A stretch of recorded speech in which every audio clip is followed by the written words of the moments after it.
బాపట్ల జిల్లా రేపల్లి నియోజకవర్గం చెరుగుపల్లి మండలం చెరుగుపల్లి పంచాయతీ కస్తూరువారిపేట గ్రామానికి చెంది నేను ఎనుగుల వెంకటేశ్వరరావుని. వైఎస్ఆర్ కాంగ్రెస్ పార్టీ పుట్టిన దగ్గర నుంచి వైఎస్ఆర్ కాంగ్రెస్ పార్టీ పనిచేస్తున్నాను. అయితే మొన్న మా తెలుగుదేశం గవర్నమెంట్ వచ్చిన కాడి నుంచి నన్ను భయభ్రాంతులు గురి చేసి ఊళ్ళో లేకుండా చేసి నన్ను నా పిల్లల్ని చంపుతామని బెదిరిస్తున్నారు. అదేవిధంగా నేను ఊళ్ళో లేని పక్షంలో వాళ్ళు ఈ రోజున వచ్చి క్రేన్ తీసుకొచ్చి నా ఇల్లు మొత్తం ధ్వంసం చేసి నేలమట్టం చేసేశారు. నేను గత 20 సంవత్సరాల నుంచి కూడా ఇంటి పన్ను కరెంటు బిల్లు కట్టుకుని అక్కడ నివాసం ఉంటున్నాను.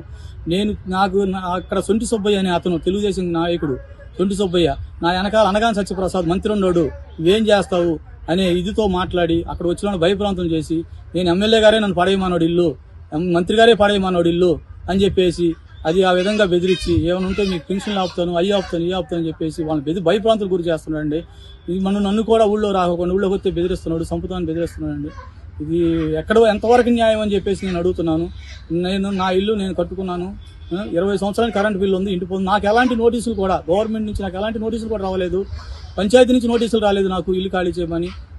అనుకోకుండా వచ్చి ఈ రోజు ఇల్లు పడగొట్టారండి. మేము ఊళ్ళో లేకుండా చూసి మమ్మల్ని భయభ్రాంతి గురి చేసి చంపుతామని బెదిరిస్తున్నాడండి. నాకు న్యాయం చేయవలసిందిగా కోరుతున్నాను.